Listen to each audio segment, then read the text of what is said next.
إن الحمد لله نحمده ونستعينه ونستغفره ونؤمن به ونتوكل عليه ونعوذ بالله من شرور أنفسنا ومن سيئات أعمالنا من يهده الله فلا مضل له ومن يضلل فلا هادي له وأشهد أن لا إله إلا الله وحده لا شريك له وأشهد أن محمدا عبده ورسوله اللهم صل على محمد وعلى آل محمد كما صليت على إبراهيم وعلى آل إبراهيم إنك حميد مجيد اللهم بارك على محمد وعلى آل محمد كما باركت على إبراهيم وعلى آل إبراهيم إنك حميد مجيد أما بعد فإن خير الحديث كتاب الله وخير الهدي هدي محمد صلى الله عليه وسلم وشر الأمور محدثاتها وكل محدثة بدعة وكل بدعة ضلالة وكل ضلالة في النار. تمام تعریفیں اللہ تعالیٰ کے لیے ہیں جو سارے جہاں کا خالق، مالک اور اس کا پروردگار ہے. رحمتیں اور سلامتی ہو احمد مجتبی محمد مصطفیٰ محمد ابن عبداللہ پر جو سارے جہاں والوں کے لیے رحمت بنا کر بھیجے گئے. برادران اسلام، دختران ملت، محرم کا مہینہ اسلامی کیلنڈر کا پہلا مہینہ ہے. قرآن اور حدیث کی روشنی میں محرم کے تعلق سے جو باتیں آتی ہیں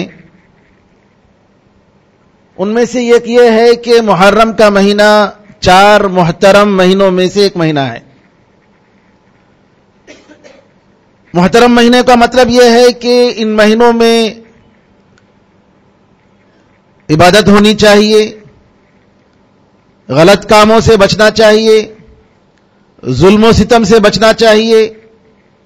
جاہلیت میں بھی، اسلام سے پہلے بھی ان مہینوں میں مشرکین ایک دوسرے پر حملہ کرنے اور لڑنے کو حرام سمجھتے تھے. اور اس کے علاوہ محرم کے تعلق سے حدیث میں آتا ہے کہ نبی کریم صلی اللہ علیہ وسلم محرم کے مہینے میں آپ نے دیکھا کہ 10 محرم کو یہودی روزہ رکھتے ہیں. ان سے پوچھا تو کہا کہ اس دن موسیٰ علیہ السلام کو اللہ تعالیٰ نے فرعون سے نجات دی، شکریہ کے طور پر موسیٰ علیہ السلام نے روزہ رکھا اور ہم بھی روزہ رکھتے ہیں. نبی کریم صلی اللہ علیہ وسلم نے کہا کہ موسیٰ کا تعلق تمہارے مقابلے میں ہم سے زیادہ ہے. موسیٰ علیہ السلام بھی نبی ہیں اور میں بھی نبی ہوں. پھر آپ نے گلی میں مدینے کی گلیوں میں اعلان کیا اگر کوئی آج روزہ رکھا ہے تو روزہ پوری کرے، اور اگر کوئی روزہ نہیں رکھا ہے تو بقیہ دن روزہ رکھے. یہ رمضان سے پہلے کی بات تھی. عاشورے کا روزہ، محرم کی 10ویں تاریخ کا روزہ رکھنا فرض تھا. اور جب رمضان کے روزوں کی فرضیت اللہ تعالیٰ نے نازل فرمائی تو 10ویں محرم کا روزہ یہ مستحب بن گیا، فرض نہیں رہا. اور نبی کریم صلی اللہ علیہ وسلم نے فرمایا کہ 10ویں تاریخ کا روزہ 1 سال کے گناہوں کا کفارہ ہے. نبی کریم صلی اللہ علیہ وسلم نے آپ کی وفات سے پہلے فرمایا کہ اگر میں آئندہ سال رہوں گا تو 90 دن کا روزہ رکھوں گا. اس کا 2 مطلب علماء نے لیا ہے. ایک تو یہ ہے کہ 10 کے بدلے میں 9 کو رکھوں گا تاکہ یہودیوں کی موافقت نہ ہو، یہودیوں کی مخالفت ہو. کیونکہ نبی کریم صلی اللہ علیہ وسلم دین کے بہت سارے معاملات میں آپ نے عادات میں بھی یہودیوں کی مخالفت کی، لیکن اس کے بعد آپ زندہ نہیں رہے۔ اس حدیث کا دوسرا مطلب علماء نے یہ لیا ہے کہ 10ویں کے ساتھ 9ویں بھی رکھوں گا، 9 اور 10 تاریخ کا روزہ رکھوں گا۔ بہرحال 10ویں تاریخ کا روزہ رکھیں یہ مستحب ہے، 9 اور 10 رکھیں یہ بھی مستحب ہے، کوئی حرج نہیں۔ دونوں دن، اور بعض روایتوں میں جس پر کلام آیا ہے کہ ایک دن بعد میں بھی روزہ رکھیں گے، لیکن اس حدیث میں اس روایت میں کلام ہے، لہذا صحیح بات یہ ہے کہ 9ویں اور 10ویں روزہ، 10ویں دن کا روزہ یا صرف 10ویں دن کا روزہ رکھا جائے۔ اور حدیث میں آتا ہے کہ نبی کریم صلی اللہ علیہ وسلم نے فرمایا کہ رمضان کے بعد سب سے زیادہ فضیلت والا اگر کوئی مہینہ ہے جس میں روزہ زیادہ رکھ سکتے ہیں تو یہ محرم کا مہینہ ہے۔ تو یہ باتیں قرآن اور حدیث سے محرم کے تعلق سے آئی ہیں۔ ان کے علاوہ بہت ساری ایسی روایتیں ہیں جو صحیح نہیں ہیں، بعض جھوٹی روایتیں ہیں کہ نوح علیہ السلام کی کشتی جودی کے پہاڑی پر 10 محرم کو ٹھہری اور نمرود کو اس دن مارا گیا، کیا کیا بہت ساری روایتیں ہیں۔ یہ سب جو ہے جھوٹی روایتیں ہیں، اور ان روایتوں کو محدثین نے موضوع قرار دیا ہے، فیبریکیٹ قرار دیا ہے۔ اب آئیے کہ محرم کے مہینے میں مسلمانوں میں یا مسلمانوں کے بعض فرقوں میں جو دیکھا جاتا ہے کہ محرم کے مہینے کو نحوست کا مہینہ سمجھتے ہیں، محرم کے مہینے میں شادی بیاہ کا کام نہیں کرتے، کوئی اچھا کام شروع نہیں کرتے۔ کیوں؟ اس وجہ سے کہ محرم کے مہینے میں حسین رضی اللہ تعالیٰ عنہ شہید ہو گئے۔ کالا کپڑا پہننا، تعزیت کے جلوس کا اہتمام کرنا، پنجے گاڑنا، پنجتن بولتے ہیں جی، اور یہ نعوذ باللہ شرک کے کام ہیں۔ ان میں کا ایک شاعر کہتا ہے عربی میں، لی خمسۃ اطفی بہا حر الوباء الحاطمہ المصطفى والمرتضى وابناہما وفاطمہ۔ ایک اللہ کو چھوڑ کر یہ کہتا ہے میرے پاس 5 لوگ ہیں۔ کتنے؟ 5۔ میں ان 5 کے ذریعے مصیبتوں کی شدت اور گرمی کو میں ٹھنڈا کر دیتا ہوں، میں ختم کر دیتا ہوں۔ میرے پرابلمز، میرے کلامیٹیز، میری مصیبتیں ختم ہو جاتی ہیں۔ لِخَمْسَةٌ اُطْفِي بِهَا حَرَّ الْوَبَاءِ الْحَاطِمَةِ، وہ کون ہے 5؟ المصطفیٰ محمد صلی اللہ علیہ وسلم، والمرتضی علی رضی اللہ عنہ، وابناہما ان کے 2 بیٹے حسن اور حسین، وفاطمہ اور فاطمہ رضی اللہ عنہ۔ یعنی نعوذ باللہ یہ شرک نہیں ہے تو کیا ہے؟ یہ جو 5 جی یہ جو لگاتے ہیں، آپ دیکھتے ہیں کہ پنجے جو لگاتے ہیں 5، یہ اسی عقیدے کے حصہ ہے۔ محمد صلی اللہ علیہ وسلم کے نام سے 1، علی رضی اللہ تعالیٰ عنہ کے نام سے 1، حسن اور حسین رضی اللہ تعالیٰ عنہ کے نام سے 1، اور فاطمہ رضی اللہ تعالیٰ عنہ کے نام سے۔ تو نعوذ باللہ یہ شرک نہیں تو اور کیا ہے؟ اور یہ تاریخ آپ ہر محرم میں آپ سنتے ہوں گے، لیکن آج کل کے ماحول میں ہماری تاریخ کو پہچاننا اور اس حقیقت کو جاننا بہت ضروری بن گیا ہے۔ اس لیے ضروری بن گیا ہے کہ سیریا میں جو کچھ ہو رہا ہے، جو نہتے مسلمانوں پر ظلم ہو رہا ہے، یہ سب کے سب اسی فرقے کی تائید کی وجہ سے ہو رہا ہے۔ یہ فرقہ جو آج دشمنان اسلام کے ساتھ تعلق جوڑ کر، اس میں چاہے امریکہ ہو، چاہے رشیا ہو، چاہے یورپین ممالک ہوں، سب اس بات پر متفق ہیں، مشرق و مغرب کے ممالک اس بات پر متفق ہیں کہ ہم شیعزم کو پروموٹ کرنا چاہیے اور اس کے علاوہ جو اسلام ہے، جو توحید کا قائل ہے، چاہے وہ دیوبندیت کی شکل میں ہو، چاہے وہ جماعت اسلامی کی شکل میں ہو، چاہے وہ بریلویوں کی، چاہے وہ اہل حدیث کی شکل میں ہو، قبر پرست جو نہیں ہیں ان کو ختم کرو، اور جو قبر پرست ہیں ان کو پروموٹ کرو، ان کی تائید کرو۔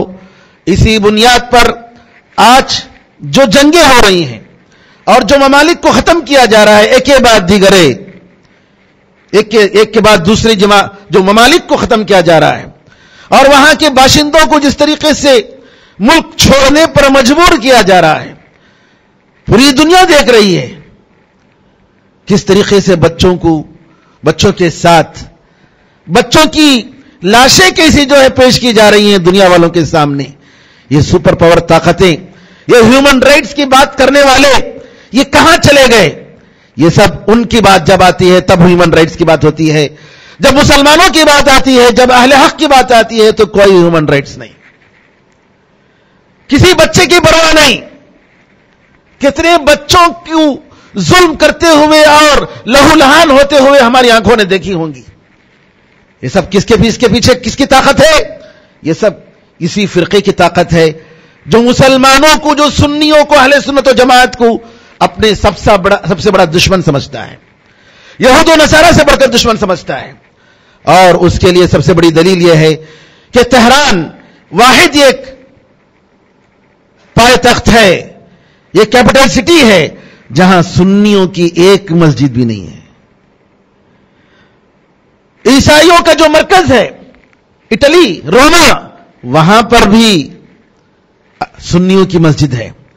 دنیا کی کوئی ملک ایسا نہیں ہے جہاں پر سنیوں کی مسجد نہ ہو، لیکن تہران ایران کا پائے تخت ایک ایسی جگہ ہے جہاں سنیوں کو ایک مسجد بنانے کے لیے اجازت نہیں ہے، جبکہ سنیوں کی لاکھوں کی تعداد وہاں موجود ہے۔ میرے بزرگوں، یہ تاریخ جو میں بتا رہا ہوں یہ ایک حقیقت ہے، اور آج کے اکثر لکھنے پڑھنے والے، یہ جماعتوں کے ذمہ داران اس حقیقت کو نہیں سمجھتے ہیں۔ جو قوم اپنی تاریخ کو بھول جاتی ہے وہ مستقبل بنا نہیں پاتی، اور اس کا حاضر اور مستقبل خطرے میں ہوتا ہے۔ آج ہم امت مسلمہ کا یہی حال ہے۔ مجھے افسوس کے ساتھ کہنا پڑتا ہے، کتنے ایسے لوگ ہیں، کتنے ایسی جماعتیں ہیں ہم سنیوں میں جو ان لوگوں کے ساتھ گڑ جوڑ کرنے کے لیے تیار ہیں، جو ان کے ساتھ دوستی اور محبت کا دم بھرتے ہیں، جبکہ یہ ان کی زبانیں اور ان کے علماء بار بار صراحت کے ساتھ ان لوگوں نے اعلان کیا ہے کہ یہ سب سے بڑے ہمارے دشمن ہیں۔ کیسے وہ آدمی ہمارا دوست بن سکتا ہے جو یہ سمجھتا ہے کہ جبریل امین کو نبی کریم صلی اللہ علیہ وسلم کے پاس نبی بنانے کے لیے نہیں بھیجا گیا، علی کے پاس بھیجا گیا تھا، اور جبریل امین نے غلطی سے محمد صلی اللہ علیہ وسلم کو نبی بنایا۔ یہ کون سا اسلام ہے جو اس بات کا قائل ہے کہ قرآن کریم اپنی اصلی شکل میں موجود نہیں ہے؟ قرآن کریم کے 40 پارے تھے، صحابہ رضی اللہ عنہ اجمعین نے 10 پاروں کو جو اہل بیت کے فضیلت کے تعلق سے تھے ان کو چھپا دیا۔ یہ کون سا اسلام ہے جو نبی کریم صلی اللہ علیہ وسلم کے شاگرد اور ان کے ساتھیوں کو مرتد سمجھتا ہے، اور سوائے گنے چنے چند صحابہ کے، 6 یا 7 یا 8 صحابہ کے، یہ سمجھتا ہے، یہ جماعت یہ سمجھتی ہے، یہ گروپ، یہ فرقہ یہ سمجھتا ہے کہ سارے کے سارے صحابہ مرتد ہیں۔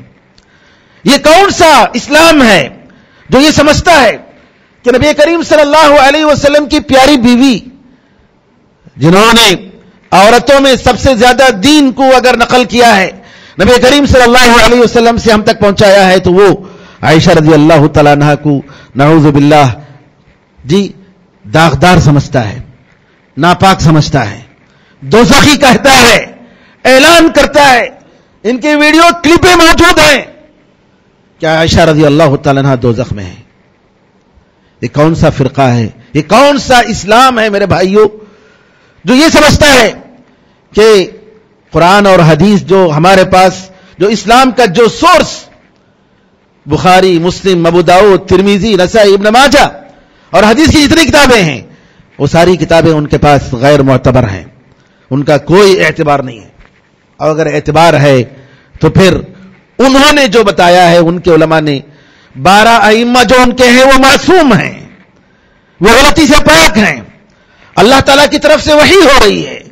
یہ سارے عقیدے رکھنے والے آپ سمجھیں گے ابو بکر اور عمر رضی اللہ عنہما کے بارے میں یہ عقیدہ رکھنے والے کہ اگر مدینے پر قبضہ ہو، مکے پر قبضہ ہو تو سب سے پہلے ان کو سولی دی جائے گی، جن کا یہ تصور ہے کہ کعبے سے بڑھ کر کربلا زیادہ مقدس ہے، کربلا جانے میں زیادہ ثواب ہے، قبلہ کربلا ہونا چاہیے، کعبہ نہیں.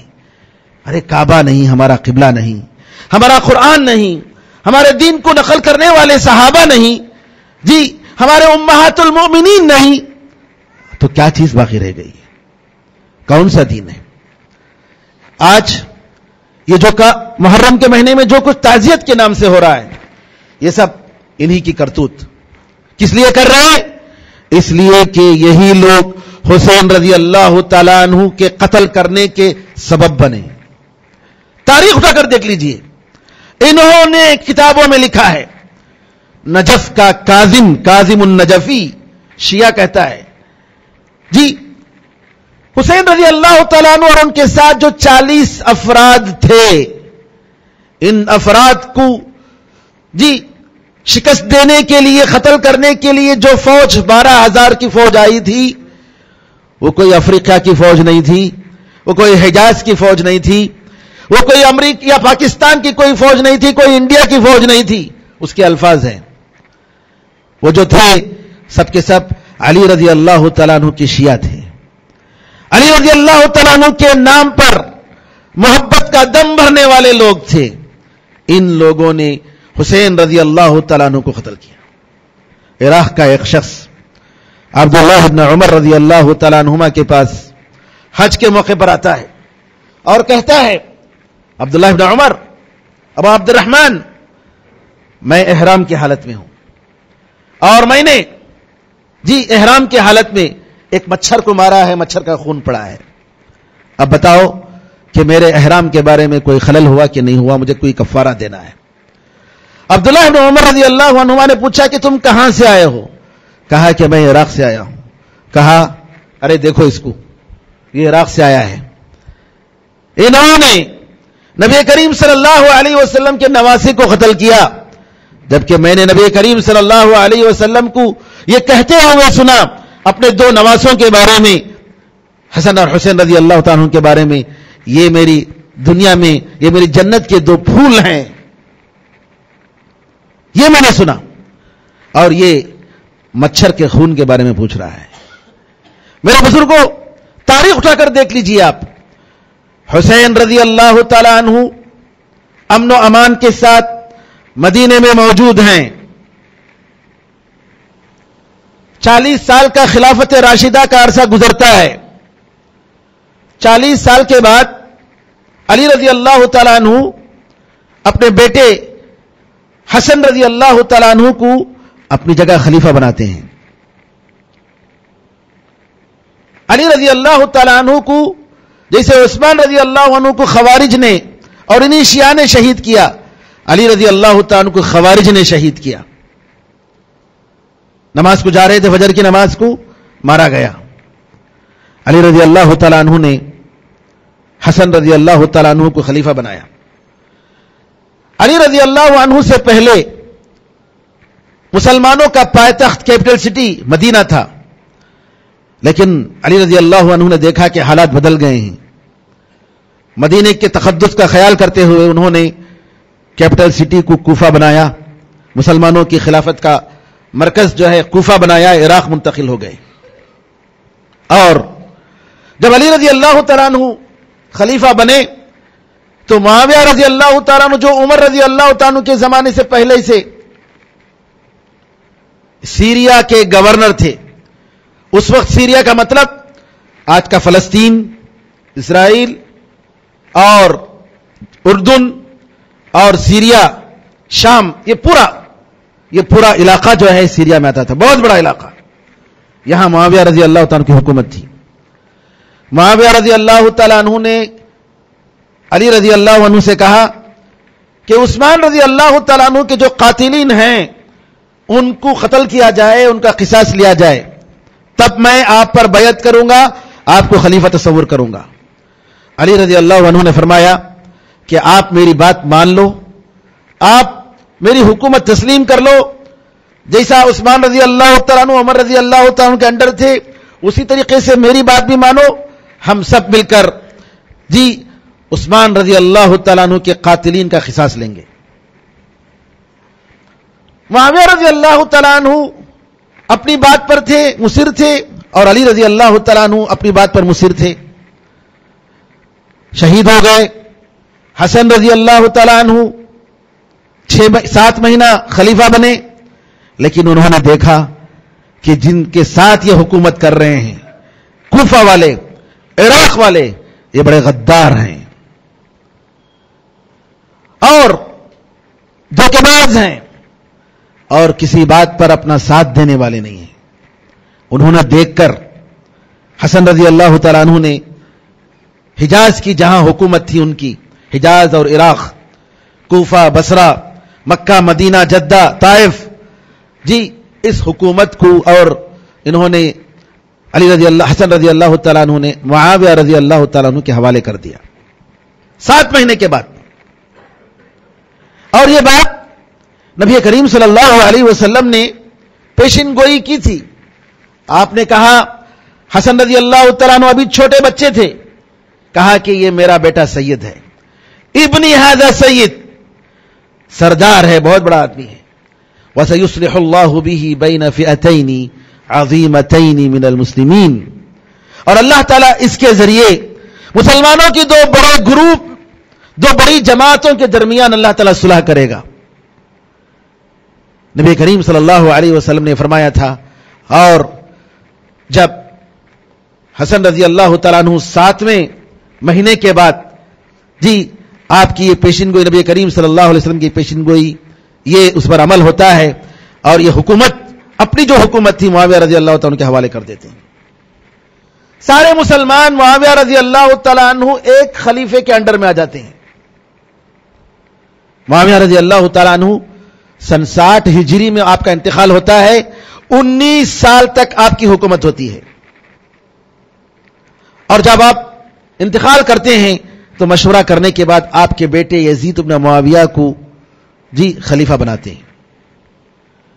یزید بن معاویہ کو جب خلیفہ بناتے ہیں تو بعض صحابہ نے, ان کے دل میں یہ بات تھی کہ ابھی صحابہ موجود ہیں, ان کے بجائے کسی غیر صحابی, کیونکہ یزید بن معاویہ رضی اللہ تعالیٰ عنہ کے بیٹے وہ صحابی نہیں تھے, وہ تابعی تھے, ان کی الگ فضیلت ہے.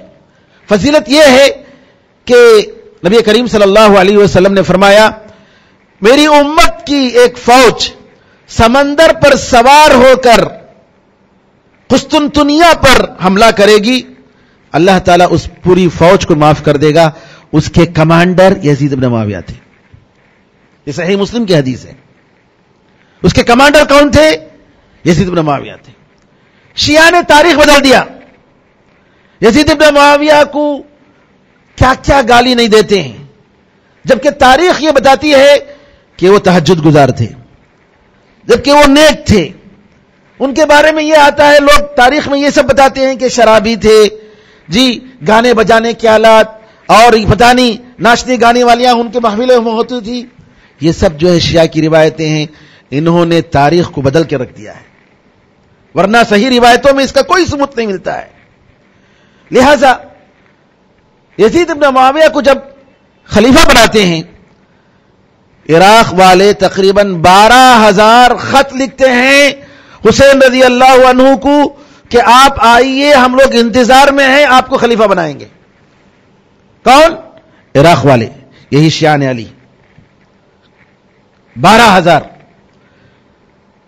حسین رضی اللہ تعالیٰ عنہ ان خطوں کو دیکھ کر جاتے ہیں, اور تقریباً 8 لوگ, جن میں 6 صحابہ, ابو واقد اللیثی, جابر رضی اللہ عنہ, ابو سعید خدری رضی اللہ تعالی عنہ, عبداللہ ابن عمر رضی اللہ عنہما, محمد ابن الحنفیہ ان کے خود بھائی, حسین رضی اللہ تعالیٰ عنہ کے ایک بہت بڑا مشہور شاعر گزرا ہے عربی کا, فرزدق. یہ سب لوگ نصیحت کرتے ہیں, عبداللہ ابن عمر رضی اللہ عنہما کا جملہ یہاں قابل دید ہے. کہتے ہیں عبداللہ ابن عمر رضی اللہ تعالیٰ عنہما، حسین، میں نے نبی کریم صلی اللہ علیہ وسلم جی کو دیکھا کہ اللہ تعالیٰ نے آپ کو دنیا اور آخرت دونوں کے درمیان کسی ایک کو پسند کرنے کا حکم دیا. نبی کریم صلی اللہ علیہ وسلم نے آخرت کو پسند کیا، دنیا کو پسند نہیں کیا. آپ بادشاہ کی جیسے زندگی نہیں گزارے، معمولی بندے کے طور پر زندگی گزارے. اور حسین، تم نبی کریم صلی اللہ علیہ وسلم کے ایک ٹکڑا ہو جی، ان کے خاندان سے آپ کا تعلق ہے. مجھے نہیں لگتا ہے کہ آپ خلیفہ بنیں گے، آپ مت جائیے، آپ مت جائیے. اور اللہ تعالیٰ نے آپ لوگوں کو اس لیے یہ دنیا نہیں دیا ہے تاکہ آخرت میں آپ لوگوں کو پورا پورا بدلہ دے. تو لہذا عبداللہ ابن عمر رضی اللہ عنہما کی بات سننے کے باوجود جب وہ جانے کا فیصلہ کرتے ہیں تو معانقہ کرتے ہوئے عبداللہ ابن عمر کہتے ہیں کہ میں ایک ایسے شخص سے مل رہا ہوں جو قتل ہونے والا ہے. سبحان اللہ، اتنی باتیں. لیکن بہرحال تقدیر میں تھی چیز. حسین رضی اللہ عنہ جاتے ہیں.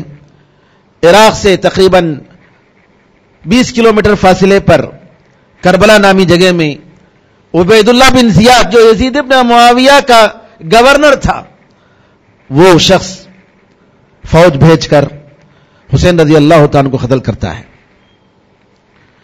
جبکہ یزید ابن معاویہ نے قتل کرنے کا حکم نہیں دیا تھا، یہ اس کی شرارت تھی عبید اللہ بن زیاد کی، گورنر کی. اسی لیے یزید ابن معاویہ کے پاس جب حسین رضی اللہ تعالیٰ عنہ کا سر پیش کیا گیا، انہوں نے ناپسندیدگی کا اظہار کیا. انہوں نے کہا کہ میں نے اس کا حکم نہیں دیا تھا، میں نے قتل کرنے کا حکم نہیں دیا تھا. بہرحال لیکن قتل کرنے والے کون تھے؟ یہی کوفے والے تھے. اسی لیے زینب بنت حسین رضی اللہ عنہ کی بیٹی کہتی ہیں، ارے کوفے والوں، تم لوگ عجیب ہو، تمہارے مرد ہمیں قتل کرتے ہیں اور تمہاری عورتیں ہم پر روتی ہیں. جی، کہنے کا مطلب یہ ہے کہ میرے بھائیوں، یہ تاریخ ہے. اور آج یہ لوگ اس لیے سینہ کوبی کر رہے ہیں، تعزیت منا رہے ہیں، بلیڈ سے اور چاقو سے اپنے آپ کو، اپنے سینے کو، اپنے بدن کو زخمی کر رہے ہیں کہ ہم نے حسین رضی اللہ تعالیٰ عنہ کی، ہمارے آبا و اجداد نے مدد نہیں کی. یہ کوئی بات ہے؟ حسین رضی اللہ تعالیٰ عنہ کے ساتھ اگر محبت ہے تو حسین رضی اللہ تعالیٰ عنہ کا طریقہ اپنانا چاہیے، ان کے نقش قدم پر چلنا چاہیے. یہ نہیں کہ نعوذ باللہ ایسا کام کریں جس کا نبی کریم صلی اللہ علیہ وسلم نے ہمیں اجازت نہیں دی. کسی بھی مصیبت پر، کسی کے مرنے پر 3 دن سے زیادہ رونے کی یا نوحہ کرنے کی اجازت نہیں ہے اسلام میں. غم منانے کی اجازت نہیں ہے. جی، نوحہ تو کرنا کسی بھی حالت میں جائز نہیں ہے کہ مصیبت کے موقع پر آدمی گریبان پھاڑ لے، بالوں کو نوچے، جی تماچے مار لے، مصیبت کا اظہار کرے، یہ کسی بھی حالت میں جائز نہیں ہے. لیکن غم منانے کے لیے زیادہ سے زیادہ 3 دن، سوائے اگر عورت جی ہے اور شوہر اس کا مر گیا ہے تو 4 مہینے 10 دن اس کے لیے اجازت دی گئی ہے غم منانے کے لیے. تو میرے بزرگوں، یہ ساری چیزیں بدعات و خرافات میں سے ہیں. ہمیں آج کے حالات کو دیکھ کر، تاریخ کو دیکھ کر ہماری امت کی فکر کرنے کی ضرورت ہے. اللہ تعالیٰ سے دعا ہے کہ اللہ تعالیٰ مسلمانوں پر رحم فرمائے، معصوموں پر رحم فرمائے، مظلوموں پر رحم فرمائے. اللہ تعالیٰ مظلوموں کی مدد فرمائے، معصوموں کی مدد فرمائے، ظالموں کا اللہ تعالیٰ خاتمہ فرمائے، دہشت گردوں کا اللہ تعالیٰ خاتمہ فرمائے، اور ہر جگہ امن و امان قائم فرمائے. آمین یا ارحم الراحمین. بارک اللہ لنا ولکم فی القرآن العظیم ونفعنا وإیاکم بالآیات والذکر الحکیم. انہ تعالی جواد کریم ملک رؤوف رحیم رب حلیم.